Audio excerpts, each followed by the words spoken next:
Hey, what's up, everyone? I'm Colby from Sanitarian Productions. We're back again today with another G.I. Joe toy review for y'all. Today we are looking at the 25th anniversary release of Battle Armor Cobra Commander. This is a cool looking figure. I always really liked the original release back in, 87 or so, whenever it came out. And I was excited when they announced that this was coming back into the 25th line. And we've got it today. We're going to go ahead and unbox it, do a quick review for y'all. So, hope you're as excited as I am, and stick with us because it's going to be cool. It's a cool figure.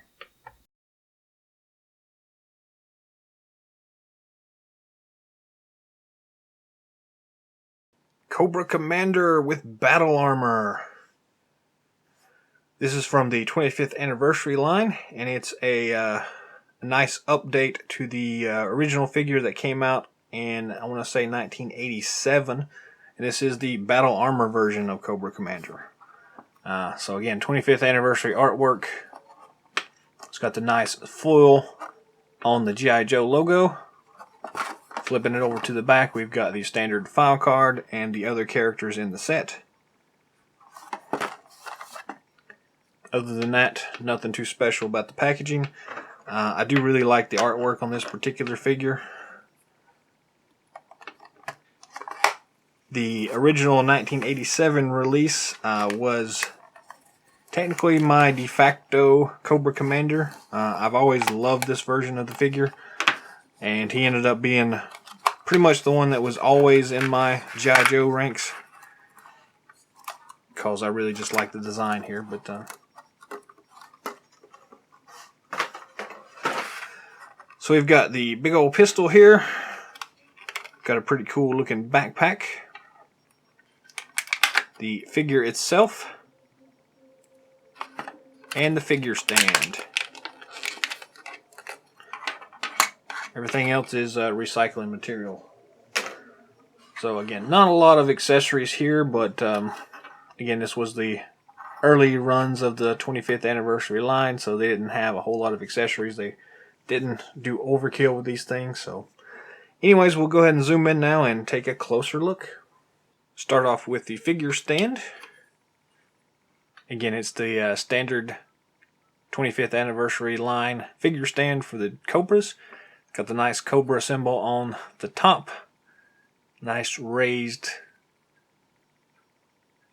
one single foot peg, and the code name at the front. So again, these are all pretty standard, but they do work really well for the figures itself. So accessory wise, we've got, start out with the pistol.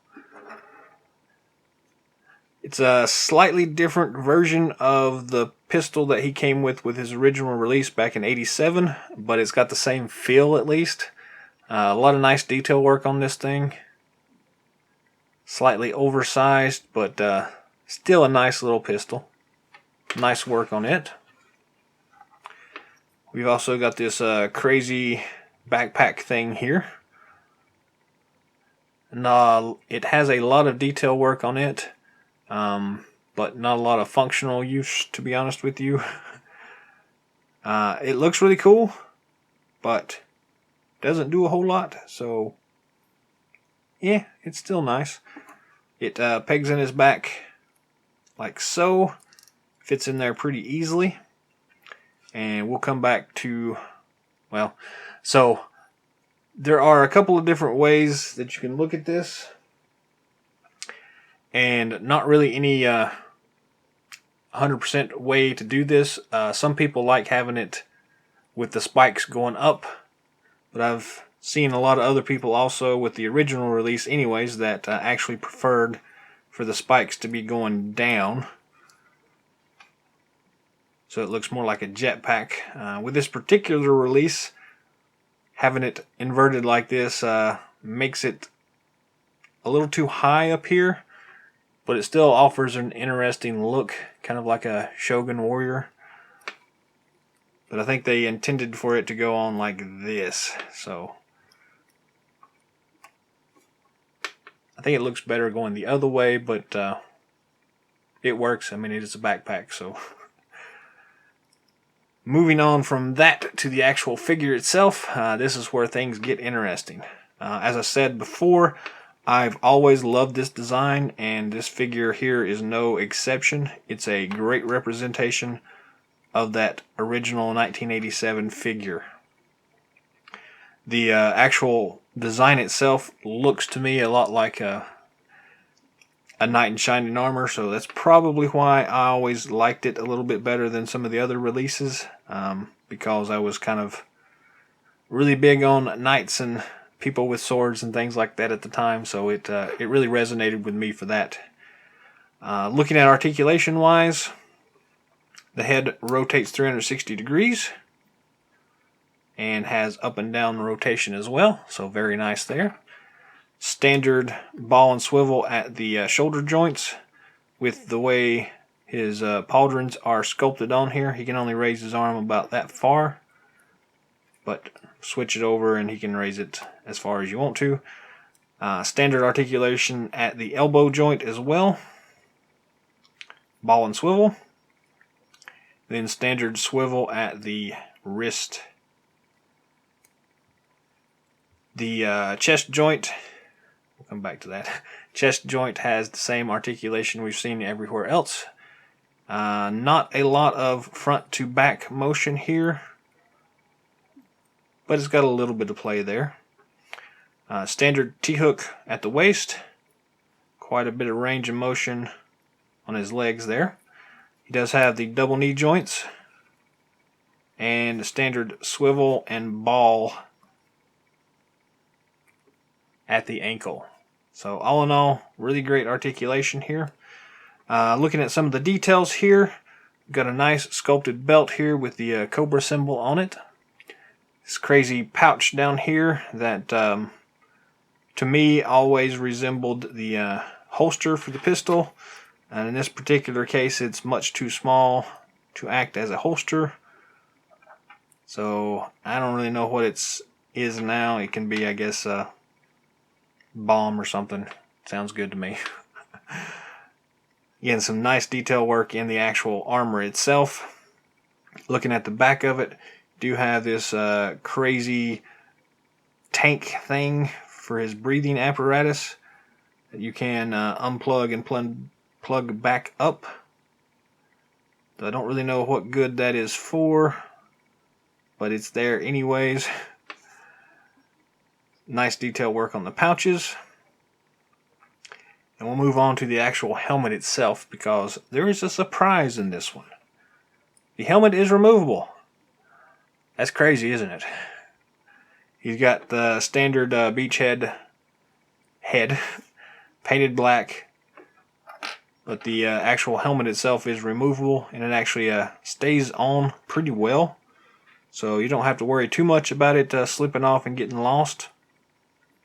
It's a really nice sculpt though for the helmet. Has the nice breathing apparatus hose on it, which is removable. That is one of the things I didn't like about the original 87 release, mainly because I lost that hose very early on and had to make do without one for a long time. So I do like the fact that they included it and it is removable, but just be sure not to lose it.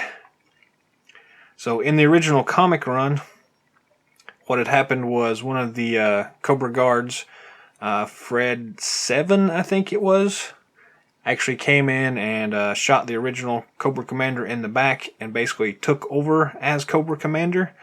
And in doing so, he crafted this crazy battle armor suit here so that people would not know it was not the original Cobra Commander leading the troops. Pretty crazy storyline, and it got pretty weird there for a while, but pretty cool anyways. And again, I just really like this figure. The actual blaster pistol fits in his hand really easily, as long as you can keep from knocking the helmet off. And they've done a really good job here of refreshing that original 87 figure here. And again, it's a great design, and it turned out really awesome like. So I actually highly recommend this figure if you haven't picked it up already. It's pretty amazing, pretty awesome, and it just works really well. So yeah, pick it up.